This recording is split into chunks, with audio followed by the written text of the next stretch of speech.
Hello, everybody, and welcome back to another episode of Here and Horror. I'm going to be installing this wig here, and the case that I will be covering is in regards to Jasmine Fields. Also, stay tuned for my review of the Touch by Misty lace glue. Let's get into it. Jasmine was an outgoing, hardworking mother of two in Mobile, Alabama. She strived to be able to provide for her children and wanted to make sure that they were protected at all times. However, she herself needed protection as well. Jasmine was in an abusive relationship with her boyfriend, a man by the name of Tyvante, who would be very physically and mentally abusive, as well as manipulating her to take him back whenever she wanted to leave. It was a terrible roller coaster that Jasmine found herself on. One day he was very abusive and evil, and the next day he would turn into a complete dream and turn on the charm and shower her with gifts in hopes of making it up to her. Nevertheless, he would always resort back to his old ways.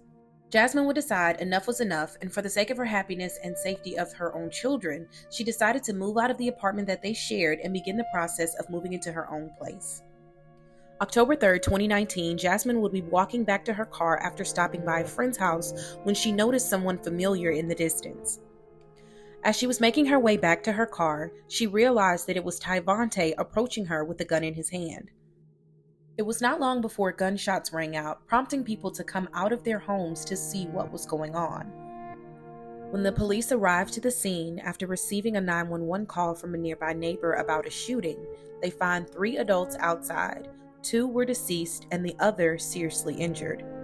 It turns out that by the time Tyvante made it to Jasmine, he would begin shooting her.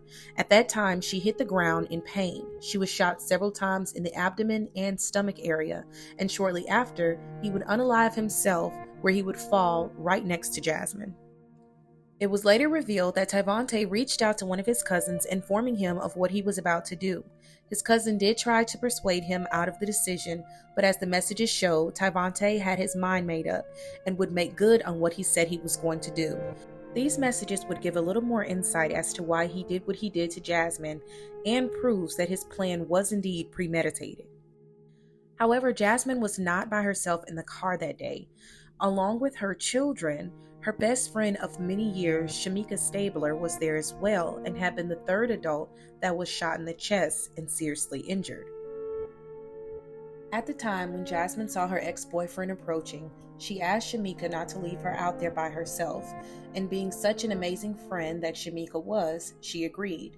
Although she preferred not to get into their relationship issues, she did not want to leave her friend without knowing what he was capable of, as well as the fact that Jasmine's 2 children were with her in the car as well. They too would unfortunately have to witness a terrible tragedy from the back seat and were with their mother when police arrived. There were reports and speculations that Tyvante was trying to shoot at the children as well. However, there was nothing concrete to support those claims, so it is still very unclear. When Tyvante started shooting at Jasmine, it was then that Shamika would try to jump in front of the gun in hopes of stopping him from shooting her. However, that plan did not work.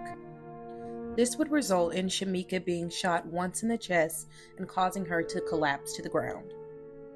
By the grace of God, Shamika was rushed to the hospital where she recovered from her wounds, and being that she was shot through her chest, the bullet traveled and ended up in her stomach. The doctors were unable to remove it due to it being too dangerous. Shamika would be strong enough to make it to her best friend's funeral to see her off one last time and vowed to be there for her children however she could. While Jasmine's friends and family were grieving her death, something sinister was being planned behind the scenes that would end up shocking everyone. As previously stated, Tyvante reached out to his cousin to inform him of what he eventually ended up doing. However, text messages showed that Tyvante would also tell his cousin to watch out for his brother. Rightfully so, considering that this brother would go on to do the absolute unthinkable. Tyvante's 19-year-old brother Tremaine would take it upon himself to avenge his brother's death, choosing to blame Shamika, even though it was his brother that took his own life. With only a few weeks going by with the tragedy that took place with Jasmine, Shamika would be found bleeding out from a gunshot wound on the interstate. It is believed that she wasn't shot at that exact place, but rather somewhere else and was trying to drive herself to the hospital. Paramedics would be able to get her to the hospital, but it was there that she would succumb to her wounds and pass away. Tremaine would end up being named a person of interest, and after the police made contact with several of his family members and friends, he decided that he would go ahead and turn himself in. When he was arrested, the total bond was set at $165,000, $150,000 for the murder charge, and $15,000 for shooting into an occupied vehicle. He is still awaiting sentencing as of November 2023. There are reports of Tremaine showing no remorse when he was either being questioned or in the courtroom. It is also reported that he could be seen flipping off the victim's family when he was leaving the courtroom. He continued to choose evil even after he had caused so much hurt to all three families, including his own.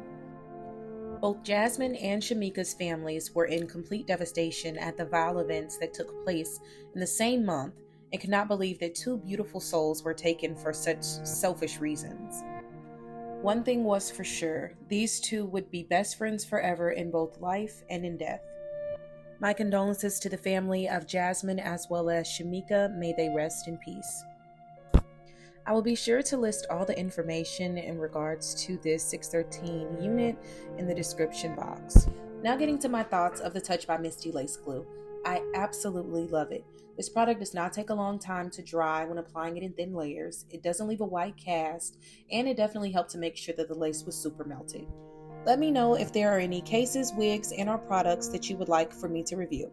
This is the final look. Thank you so much for watching, and I will see you in my next video. Bye!